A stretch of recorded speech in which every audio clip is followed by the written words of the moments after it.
திமுக ஆட்சியை வச்சுக்கிட்டு ஊரடிச்சு ஒலையில போட்டு இந்த கொள்ளையை அடிச்சதுனால தான் உங்க கரூர் கம்பெனி ஓனர் ஒருத்தர்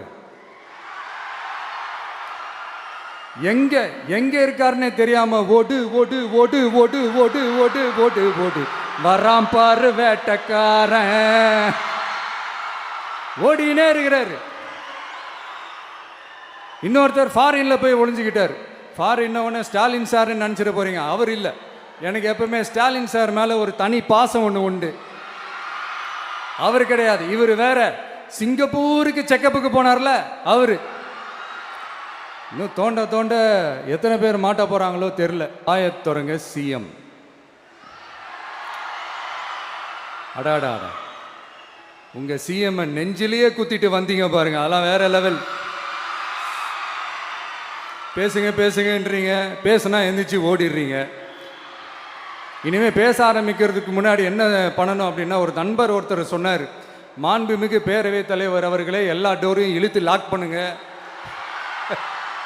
அப்படின்னு சொல்லிட்டு தான் பேச்ச ஆரம்பிக்கணும் போல் இருக்கு. ஏன்னா பேசிட்டு இருக்கும் போதே எந்திரிச்சு ஓடிடுறாங்க.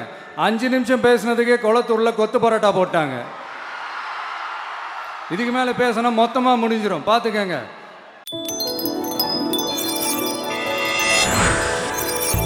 மணி நேரம் மட்டுமல்ல, குட்டீஸ்க்காக கல்வி விருதுகள் கொடுக்க உலகத்திலேயே 14 மணி நேரம் நின்று கொண்டே இருக்கக்கூடிய ஒரு தலைவர்.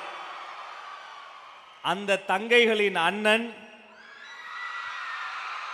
அண்ணன்களின் தம்பி, தலைவர் மட்டுமல்ல, எங்கள் குடும்பத்தின் தலைமை தொண்டர் மாண்புமிகு முதலமைச்சர் அண்ணன் சி ஜோசப் விஜய் அவர்களே வருக, தலைமை உரை தருக.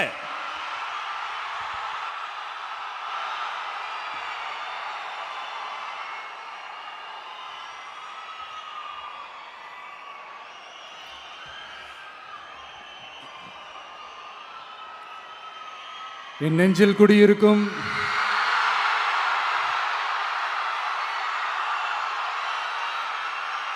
கரூர் சொந்தங்கள், உங்கள் அனைவருக்கும் என்னுடைய வணக்கம்.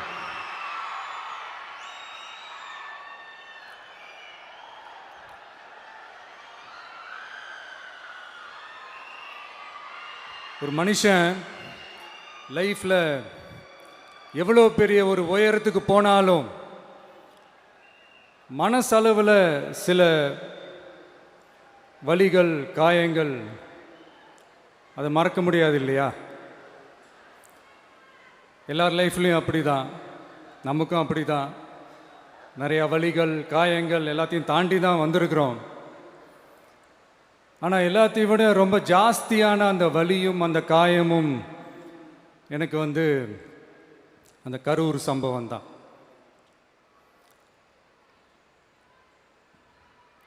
மக்களை சந்திக்கிறதுக்காக, மக்களை சந்திக்கணும், மக்கள் பிரச்சனைகளை எடுத்து பேசணும். அதுக்காக தான் அந்த மக்கள் சந்திப்பு பயணத்தை தொடங்கி திருச்சி, அரியலூர், நாகப்பட்டினம், திருவாரூர், நாமக்கல், கரூர் அப்படின்னு சொல்லிட்டு போயிட்டு இருந்தோம். அரியலூரில் அந்த மீட்டிங் முடிச்சுட்டு பெரம்பலூர் போகிறதுக்கு முன்னாடி அந்த பெரம்பலூர் போலீஸ் எங்களை அலர்ட் பண்ணாங்க. சரிங்க, கூட்டம் கொஞ்சம் ஜாஸ்தியாக இருக்குது, லேட் ஆகிடுச்சு, வராதிங்க அப்படின்ட்டு. So we had no choice. Police சொன்னால் நம்ம அதை ஒபே பண்ணி தானே ஆகணும். அதே நேரத்தில் பெரம்பலூர் மக்களோட அந்த சேஃப்டியும் மைண்டில் எடுத்துக்கிட்டு ஒரு மன வலியோடவே திரும்ப போயிட்டோம். அதுக்கப்புறம் பெரம்பலூர் தொகுதி மக்களுக்கு மன்னிப்பும் கேட்டோம். அதே மாதிரி நாமக்கல் அந்த மீட்டிங் முடிச்சுட்டு கரூர் வரும்போது அந்த கரூர் போலீஸ் எங்களை அலர்ட் பண்ணியிருக்கலாம்ல.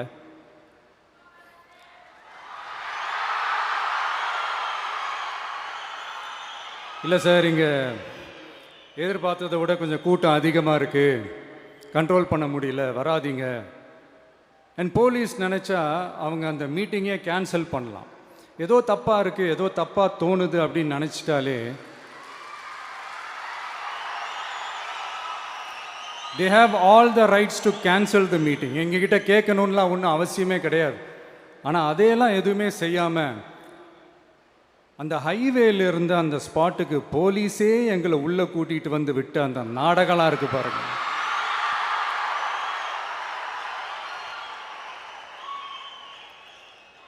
நம்பிட்டேங்க, முழுசாக நம்பிட்டேன். அன்னைக்கு இருந்த அந்த கரூர் போலீஸ் பேசும்போது தேங்க்ஸ்லாம் சொன்னேன் அவங்களுக்கு. எனக்கு தெரியாது இப்படி ஒரு நாடகம் நடக்கும். இதுக்கெல்லாம் யார் காரணம்? இதெல்லாம் யார் சொல்லி செஞ்சது? இப்படி பண்ணுங்க, அப்படி பண்ணுங்க, சப்போஸ் அப்படி நடந்தா இப்படி பண்ணுங்க, சப்போஸ் இப்படி நடந்தா இந்த மாதிரி இன்ஸ்ட்ரக்ஷன்ஸ்லாம் கொடுத்து அந்த பிரஷர் போடுறது யார்?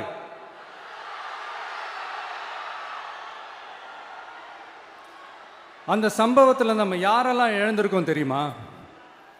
ஒரு டிவியில் என் படமோ பாட்டோ வந்துச்சுன்னா, அம்மா விஜய் மாமா, அம்மா விஜய் மாமா அப்படின்னு சொல்லி அவங்க அம்மா கிட்ட சிரிச்சுக்கிட்டு அந்த டிவி ஸ்க்ரீனை போய் தொட்டு முத்தம் கொடுத்துக்கிட்டு என் அக்கா தங்கச்சிங்களோட தங்க பிள்ளைகளை இழந்திருக்கோம்யா.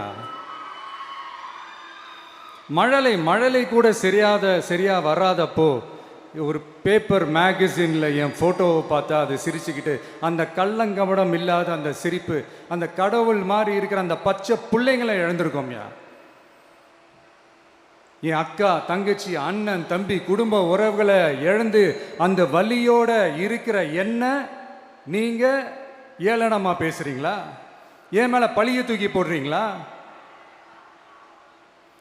இப்படி ஒரு சம்பவம் நடந்துருச்சு. இது ஏன், எதனால, அதுக்கான பின்னணி என்னன்ட்டு அந்த வலியோட வீட்டில் உட்கார்ந்துட்டு இருக்கிறேன். ஓடி ஒளிஞ்சிட்டான்னு வர சொல்றீங்களா? வாயின்னு முன்னிருந்தா என்ன வேணாலும் பேசுவீங்களா?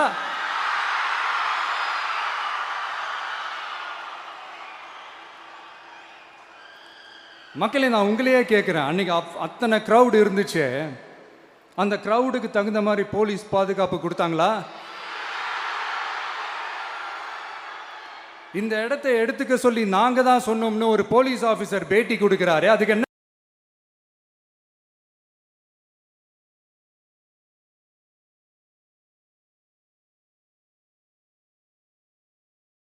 அர்த்தம்? இவ்வளோ வலி, இவ்வளோ காயங்கள் கொடுத்துட்டு பழிய தூக்கி நம்ம மேல போட்டுட்டு அதுல ஒரு அரசியல் ஆதாயம் தேடுறீங்களேயா? இதுல வாய் கூசாம சட்டசபையில ஸ்டாலின் சார் நம்ம மேல திருப்பி விட்டு அங்க ஒரு அரசியல் செய்றாரு. அதுக்கு என்ன அர்த்தம்?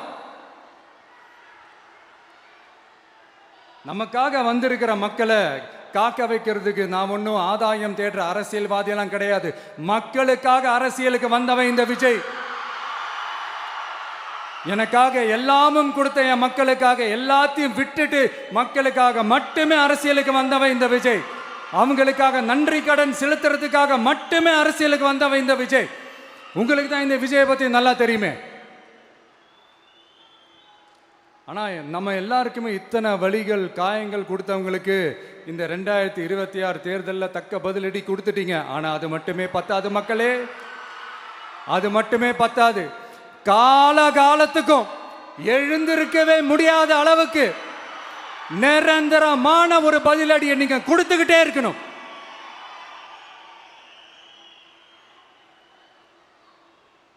இப்படிலாம் பண்ணா நான் மக்களை விட்டு ஓடிடுவேன் நினைப்பா? யார் என்ன ஓடினாலும் நான் மக்களை விட்டு எல்லாம் ஓட மாட்டேன். அன்னைக்கும் சொன்னேன், இன்னைக்கும் சொல்றேன், நாளைக்கும் சொல்றேன், தில்லா சொல்லுவேன், கெத்தா சொல்லுவேன். பணமா ஜனமா அப்படின்னு கேட்டா என் ஜனம் தான் எனக்கு முக்கியம்.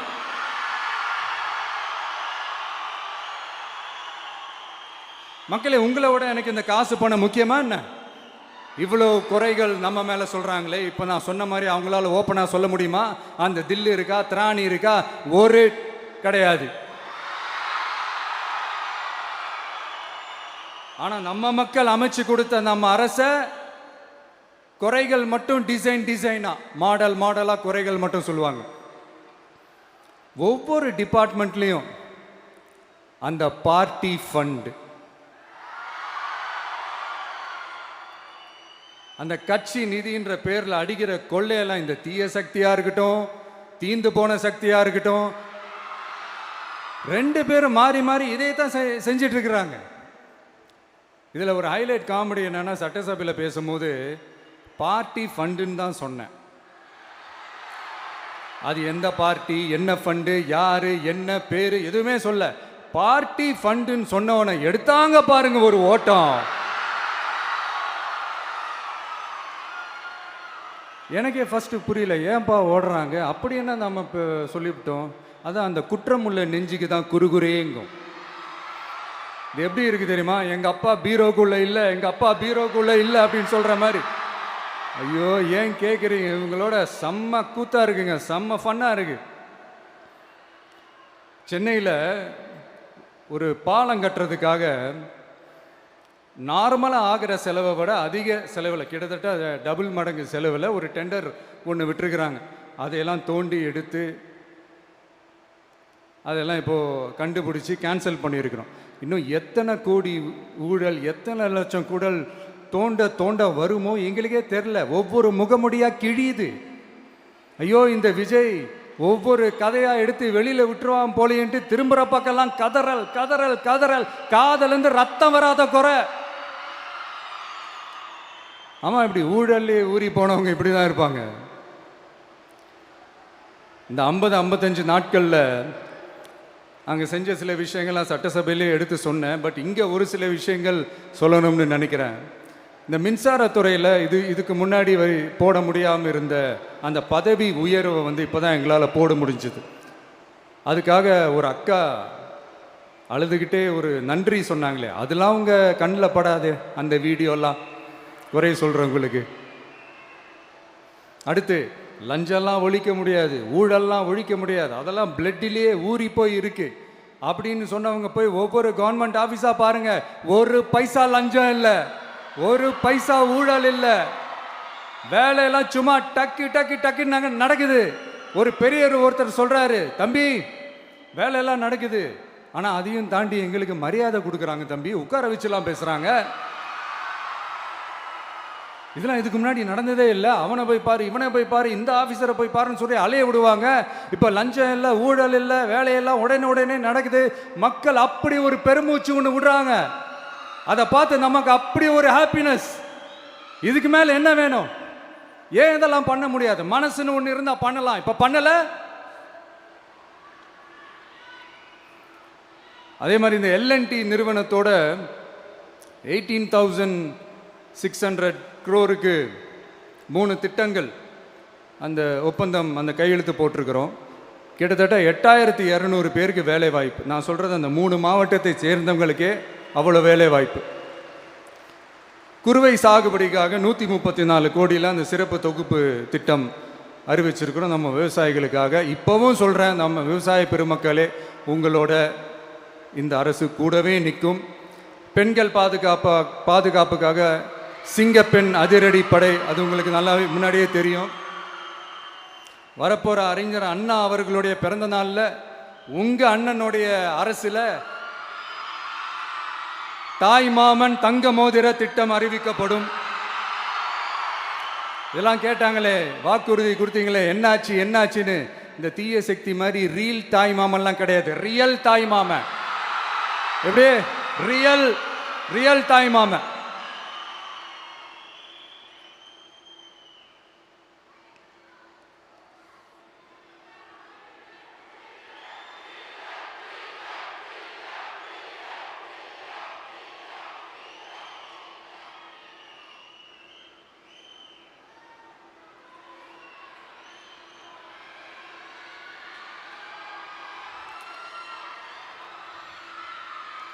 இந்த தீய சக்தியை பற்றி, அவங்க நிர்வாகத்தை பற்றி ஒரு வெள்ளை அறிக்கை ஒன்று வெளியிட்டோம்ல, அது ஷார்ட் அண்ட் ஸ்வீட்டாக சொல்லணுன்னா, ஒரு ஓட்ட பாத்திரத்துக்குள்ளே தண்ணி ஊற்றிக்கிட்டே இருந்திருக்கிறாங்க. பாத்திரம் எம்டியாகவே இருந்திருக்கு, ஆனால் ஊற்றின தண்ணி தான் எங்கே போச்சுன்னு தெரில. கடவுளுக்கு தான் வெளிச்சம். அது மாதிரி இப்போ நம்ம சொன்னதெல்லாம் வந்து சும்மா ஒரு சாம்பிள் தான். இன்னும் வரப்போகிற நாட்களில் உங்கள் அரசனுடைய அந்த விஸ்வரூபத்தை நீங்கள் பார்ப்பீங்க. அடுத்து வாயத்தொடங்க சிஎம். அடாடாடா, உங்கள் சிஎம்ஐ நெஞ்சிலேயே குத்திட்டு வந்தீங்க பாருங்க, அதெல்லாம் வேற லெவல். பேசுங்கன்றீங்க, பேசுனா எந்திரிச்சு ஓடிடுறீங்க. இனிமேல் பேச ஆரம்பிக்கிறதுக்கு முன்னாடி என்ன பண்ணணும் அப்படின்னா, ஒரு நண்பர் ஒருத்தர் சொன்னார், மாண்புமிகு பேரவைத் தலைவர் அவர்களே எல்லா டோரையும் இழுத்து லாக் பண்ணுங்க அப்படின்னு சொல்லிட்டு தான் பேச்ச ஆரம்பிக்கணும் போல் இருக்கு. ஏன்னா பேசிட்டு இருக்கும் போதே எந்திச்சு ஓடிடுறாங்க. 5 நிமிஷம் பேசினதுக்கே குளத்தூர்ல கொத்து பரோட்டா போட்டாங்க. இதுக்கு மேலே பேசினா மொத்தமாக முடிஞ்சிடும். பார்த்துக்கங்க. நாம் அரசியல் பேசினா விஜயெல்லாம் அரசியல் பேசலாமா அப்படிங்கிறது. சரிப்பா, நமக்கு எதுக்கு வம்பு, நம்ம பாட்டுக்கு நம்ம வேலையை பார்ப்போம், எதுக்கு அவங்கள பற்றி பேசிக்கிட்டு அப்படின்னு இருந்தா விஜய்க்கு அரசியலே பேச தெரில அப்படிங்கிறது. இப்படியே மாறி மாறி மேகதாது அணையை பற்றி என்ன தெரியும், விஜய் அதை பற்றி பேசலை. இப்படி நம்ம அரசியலுக்கு வந்ததுலேருந்தே ஒரு கூட்டம் குறை மேலே குறையா சொல்லிக்கிட்டு பாட்டுக்கு பாட்டு கச்சேரி எங்களுக்கும் பண்ண தெரியும். பண்ணலாமா?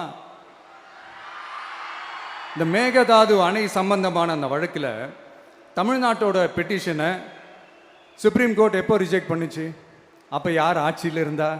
ஏன் ஒழுங்காக வாதாடல? நீங்கள் ஒழுங்காக வாதாடி இருந்தீங்கன்னா அதை ரிஜெக்ட் பண்ணியிருக்க மாட்டாங்கல்ல. ஏன் ஸ்டாலின் சார் வேணும்னே விட்டுட்டாரா? ஏன் இப்படிலாம் கேள்வி கேட்கலாமா? இப்படிலாம் கேள்வி கேட்டால் தான் மேகதாது அணையை பற்றி பேசுனதா அர்த்தமா? ஏன் அந்த ஸ்டேட்டு சிஎம் பேசுகிறாரு, நீங்கள் ஏன் பேசலை அப்படின்னா நம்ம ஸ்டேட்டோட உரிமையை எங்கே நிலைநிறுத்தணுமோ அதுக்காக வேலை பார்க்குறது மட்டும்தான் முக்கியம். சும்மா சவால் விட்டுக்கிட்டு சீண்டி பார், நான் யார் தெரியுமா, தொட்டு பார், இப்படிலாம் பேசிக்கிட்டு இருந்தால் வேலைக்கு ஆகாது. சும்மா பேசி பேசி பிரச்சனையை வளர்த்துக்கிட்டு யார் மேலே அது பழியை தூக்கி போட்டுட்டு அப்புறம் மக்களை அம்போன்னு தெருவில் விட்டுட்டு இப்படி தான் ஒரு அரசியல் பண்ணணும்னா அந்த அரசியல் நமக்கு தேவையும் இல்லை, அதை நம்ம செய்யவும் போகிறதில்ல. Talk less work more mode தான், அதுதான் நம்ம பாலிசியே.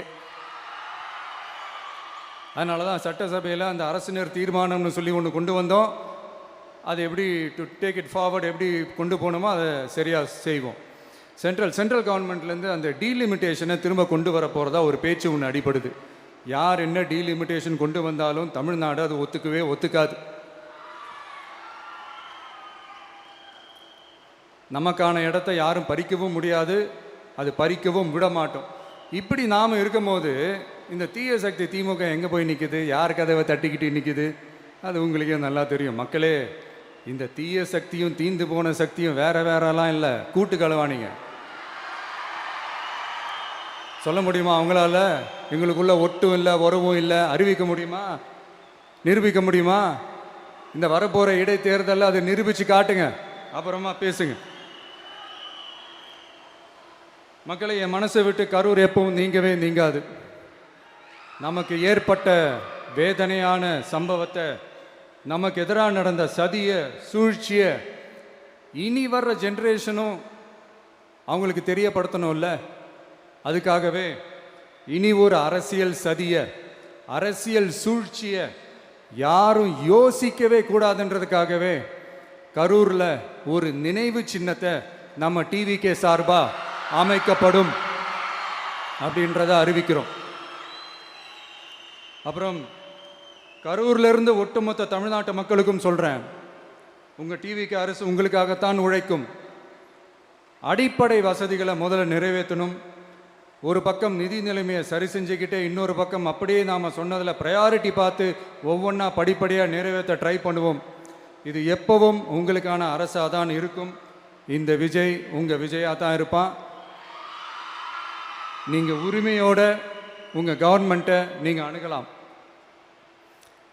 இந்த தீய சக்தி ஆட்சி முடிஞ்சு பொட்டிக்குள்ளே போனதுலேருந்து என்னென்னமோ பண்ணுறாங்க, இது ஏதோ பேசுகிறாங்க, சோஃபாங்கிறாங்க, வாஷிங் மிஷினுங்கிறாங்க. இந்த அரசியல் வியாபாரம் பண்ணுறதுக்கான அந்த வெண்டிங் மெஷினே அவங்க தான். யார்? இந்த திமுக. இதில் நம்மளை பார்த்து வாஷிங் மிஷினுங்கிறாங்க.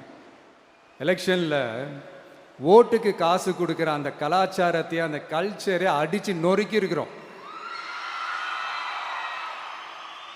எலெக்ஷன்லேயே அப்படி வேலை பார்த்தோம். நமக்கு எதுக்கு இந்த குதிரை, கழுதை, ஒட்டக பேரெல்லாம்? மக்களின் பக்கம். அப்படி இருக்கும்போது நமக்கு எதுக்கு இந்த பேரெல்லாம்? இந்த திருட்டு திமுக ஆட்சியை வச்சுக்கிட்டு ஊரடிச்சு ஒலையில போட்டு இந்த கொள்ளையை அடிச்சதுனால தான் உங்க கரூர் கம்பெனி ஓனர் ஒருத்தர்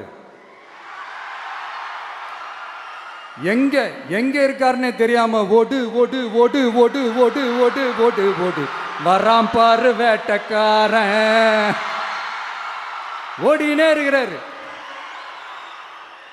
இன்னொருத்தர் ஃபாரின்ல போய் ஒளிஞ்சுக்கிட்டார். ஃபாரின் உடனே ஸ்டாலின் சார்ன்னு நினச்சிட போறீங்க. அவர் இல்லை. எனக்கு எப்பவுமே ஸ்டாலின் சார் மேலே ஒரு தனி பாசம் ஒன்று உண்டு. அவர் கிடையாது, இவர் வேற. சிங்கப்பூருக்கு செக்கப்புக்கு போனார்ல அவரு. இன்னும் தோண்ட தோண்ட எத்தனை பேர் மாட்ட போறாங்களோ தெரில. உங்ககிட்ட யாராவது லஞ்சம் ஏதாவது கேட்டாங்கன்னா கொடுக்க முடியாது சொல்லுங்க, நான் இருக்கேன் உங்களோட.